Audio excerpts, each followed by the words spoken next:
Hey guys, welcome to Forage Box TV. My name's Jim. Just come a little closer for you there. Today we're out just on a quick walk, and I thought we'd come looking for some things that often get called wild asparagus or wild asparagus alternatives. Depending on where you live in the world, there might be such things as wild asparagus, but I'm yet to find any firm evidence that wild asparagus exists here in the UK. It might be that there's some feral asparagus, stuff that has escaped or, you know, former allotments or something like that, but it gets used a lot as a description for a lot of wild edibles, and I thought I'd come and do a little bit of a breakdown of some of the ones that are out there. There are a few other bits and bobs that get described as wild asparagus. I'm probably not going to find them today. Wild hop shoots being one of them. I think I'm going to do a separate video for that. But I know these woods very well, so I know that they don't grow here. Before we go much further, guys, remember to like and subscribe. Like the video, subscribe to the channel, and please comment below. The comments below mean that I can interact with you guys. It means that we can you know, you can tell me what sort of thing you'd like me to look for, anything in specifically that you'd like me to focus on, that sort of thing, and that... Oh. I mean, what is the point? What is the point? We'll just move up here a little. Yeah, so please like and subscribe to the channel and the video. Cool.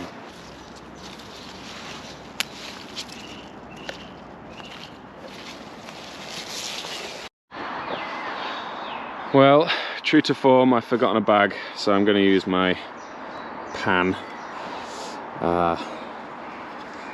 It's just what happens when you leave a house in a rush.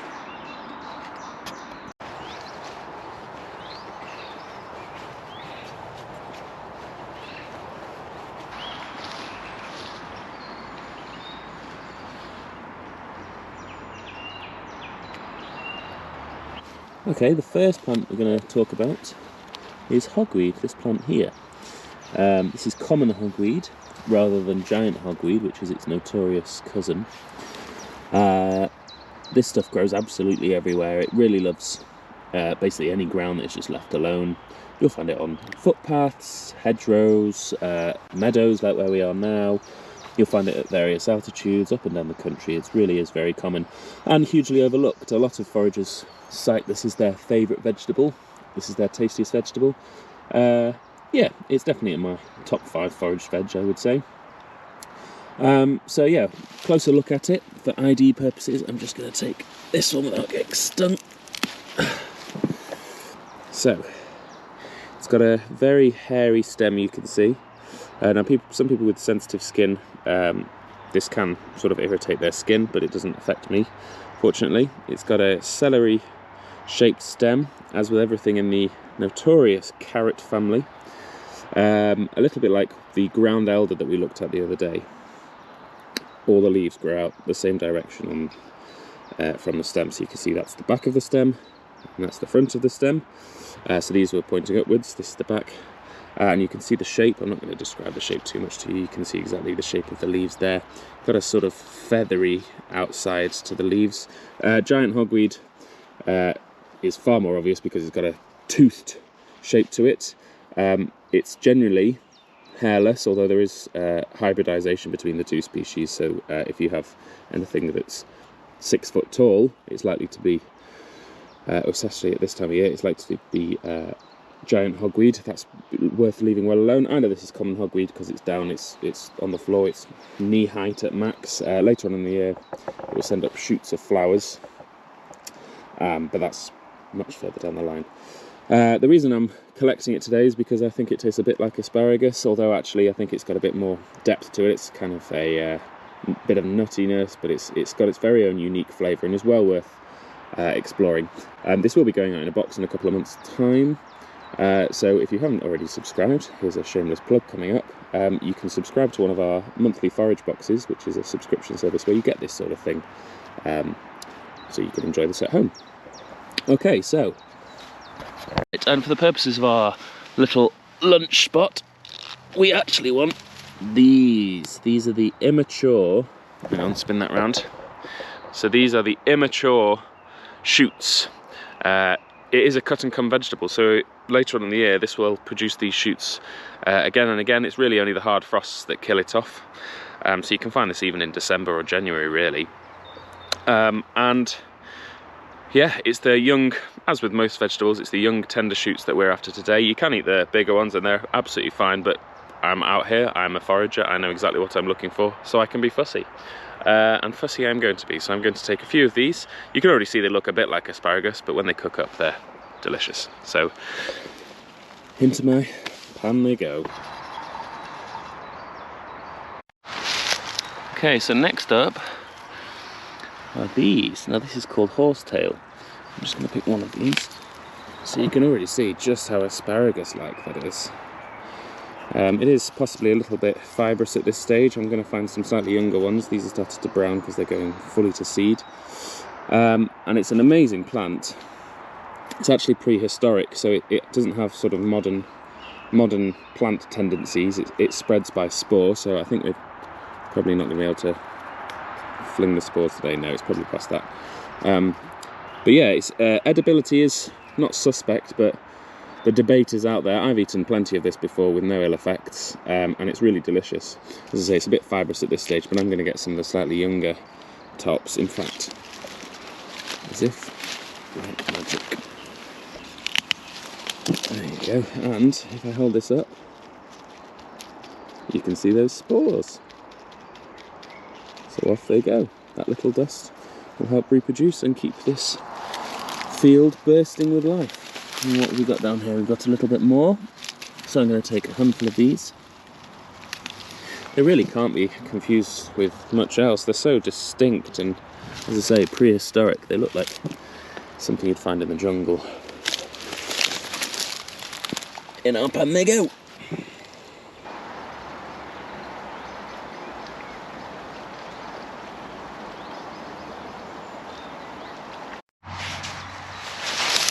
Okay, well, I hope you can hear me, if not see me.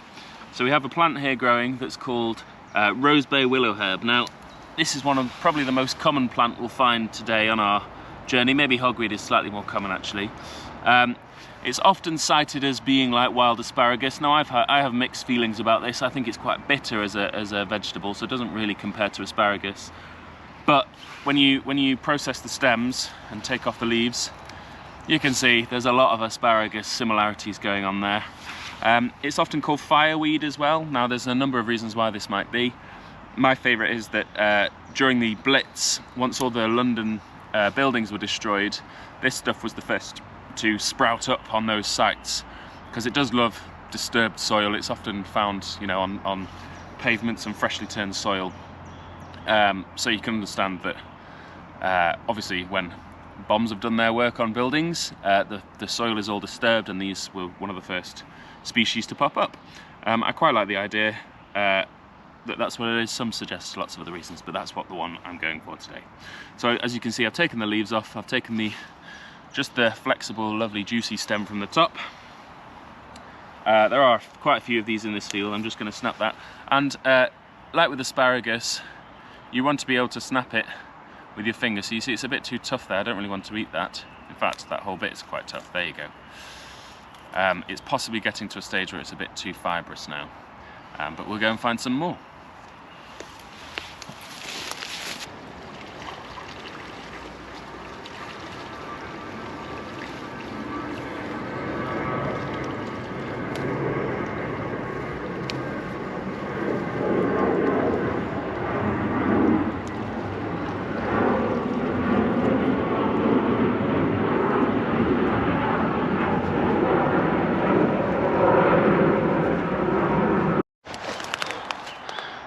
So this enormous plant that's taken over here is called Butterbur. Edibility is debated.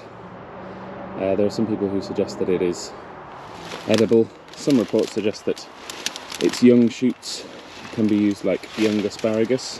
But actually, I've never tasted it, I've never tried it, I've read enough reports to suggest that it's not worthwhile. However, a little zoom in, and we have another plant growing in here. Now this is called, similar to the other one, this is hairy willow herb. So this is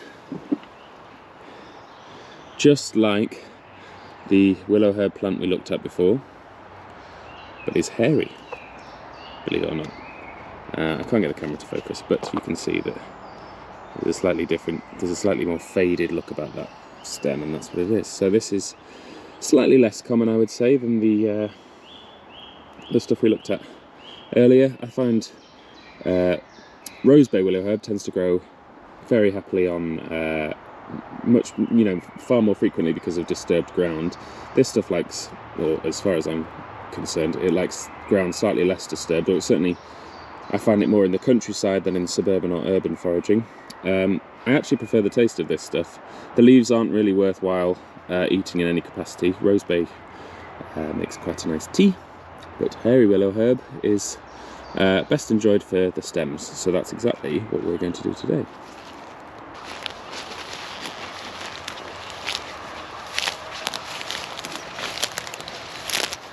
Oh, nice to be outside again.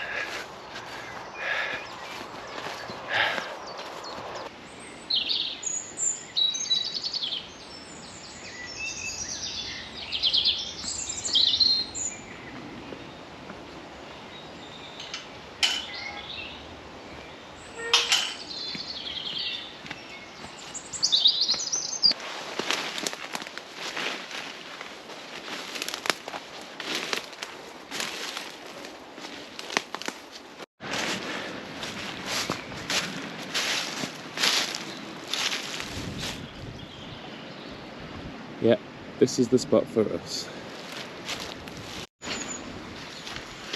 Okay, here's another one. So this is garlic mustard, Jack by the hedge, all those names that we talked about in a previous video.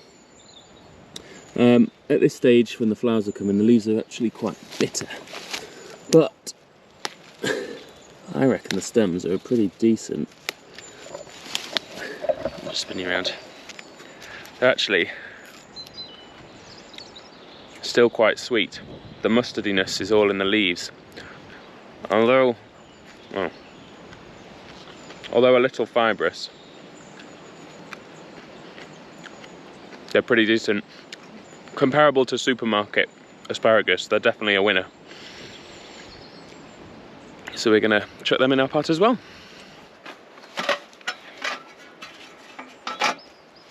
Right then, so this is a cooking on one ring in 3 stages. First of all, we'll just describe what the recipe is. So we're going to make wild asparagus with a Hollandaise sauce, or certainly a simplified Hollandaise sauce. First thing to note is that Hollandaise sauce, the 2 things that you're trying to avoid really are it's splitting and it's scrambling. It is just egg and butter. If you are vegan and don't want to use those 2 things, there's lots of alternatives available, but I'm not vegan, so I think that this is a pretty decent way to enjoy your wild asparagus. Okay, so in my trusty pan, I've got 50 grams of butter. The recipe, you can extrapolate it however you want to, but for every egg you use, every egg yolk is 50 grams of butter. So I'm only going to use the 1 egg today, and that's going to be for 50 grams of butter. So, let's make sure it's on. Just going to slowly get that melting down. In the meantime, my second pan, I'm going to fill with a little bit of water, not too much.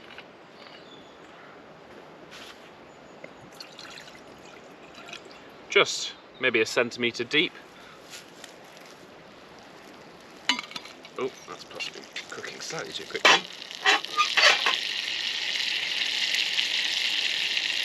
You don't want the butter to burn. This is just to melt it. It's essentially, well, no, it's called clarifying, or there or thereabouts. So we're just having melted butter.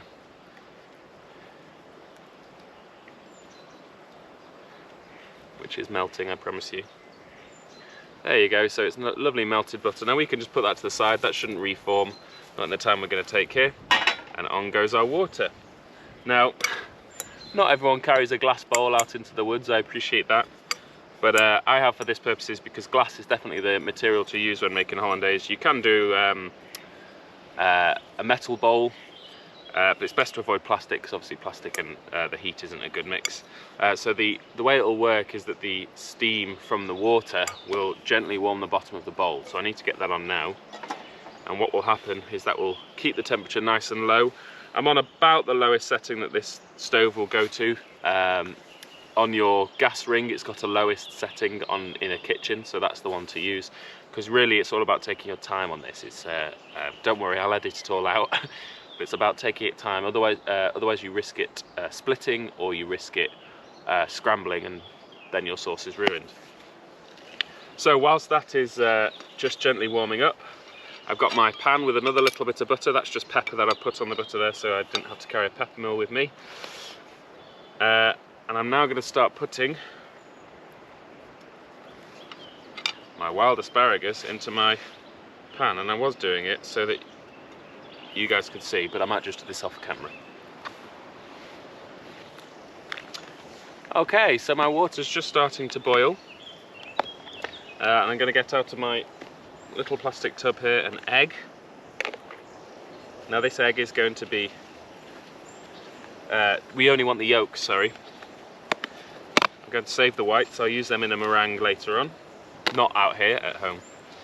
And the best thing to tap this on would be possibly that.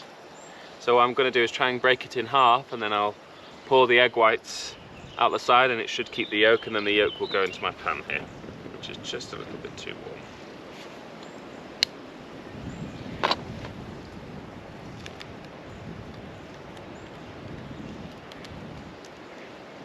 Oh, it's a double yolker! It's a double yolker! How about that, guys? What are the chances? There we are. Although I've said that 2 eggs is... sorry, that I'm only using 1 egg. I am only using technically 1 egg, so I'm still going to use the right amount of butter. It might be a slightly thicker sauce. As the French say, 1 egg is enough. So in that goes, and very quickly I need to start whisking that around so it doesn't scramble. And slowly pour my butter in. Oh, I'll try and make that happen. I'm actually just going to turn that ring off because I think that's on too much. So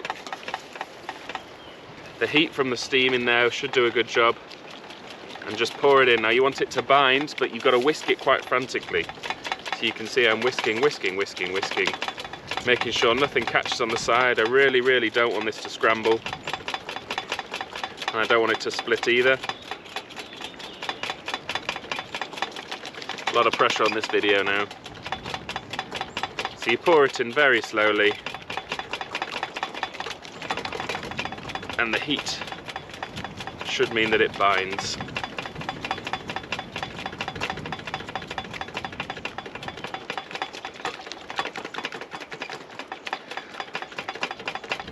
Now you can season this with salt and pepper afterwards. I put a little bit of pepper in with the butter to start with, as I said with the other thing at home.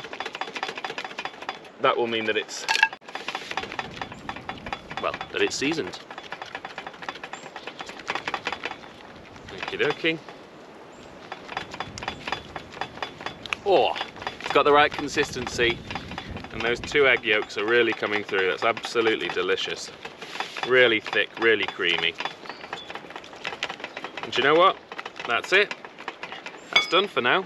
So I'm just going to set that to the side. I can leave it on the water so it gently cooks, and every now and again I'll just give it a little stir just to make sure it's not splitting. That's still got some heat coming out of it. No, it hasn't. And now on with my wild asparagus. So I hadn't quite finished chucking all these in yet. And because it'd be rude not to, I'm going to chuck in a little bit of wild garlic. There's only another week or so of the season left, and then it'll all be sticky and smelly. Just get them all coated with butter.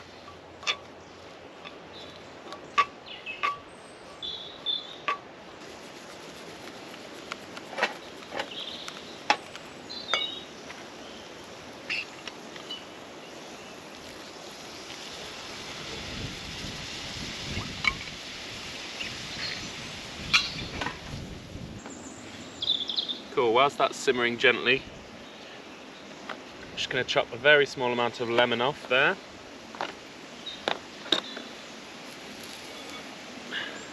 And that's going to go into my Hollandaise sauce. Now acid can make things split like this, so you've got to get it mixed in quite quickly. And we're going to take that completely off that water then, so there's no chance really of it splitting. Giving it a nice whisk. Oh, what a superior sauce. So we can now put that down just there. You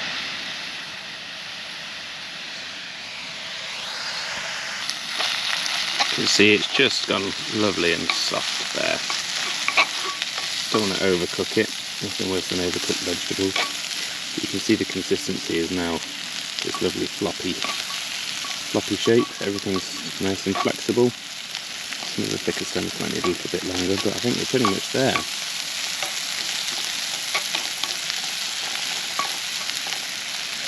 Our Hollandaise sauce is sat there nicely. You see it's not split at all, it's a lovely thick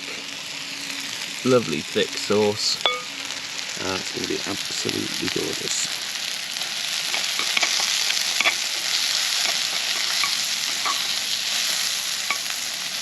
Right, I reckon we're done.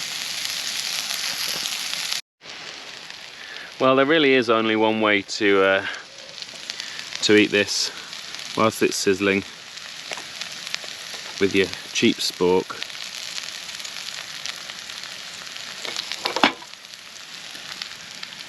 Straight in. Nice big gloop on there. Cheers, guys.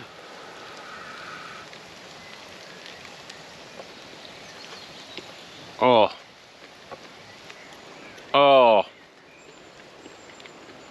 Just the best. Just the best. Absolutely tip top.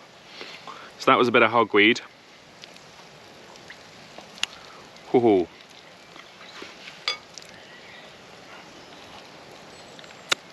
It is quite hot.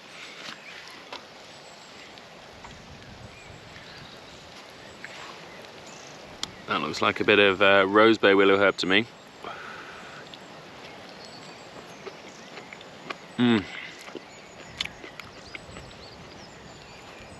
Really good, very good. It's got a little bit of bitterness afterwards, which is the thing that I said makes it not my favourite wild asparagus version, but actually it's still pretty decent.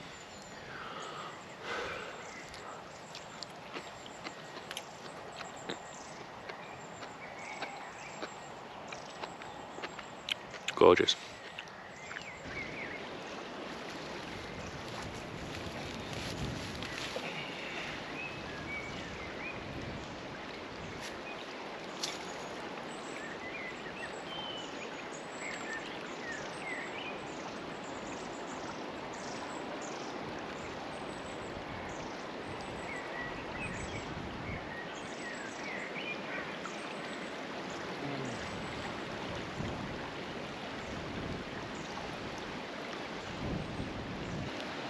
Leaving no trace.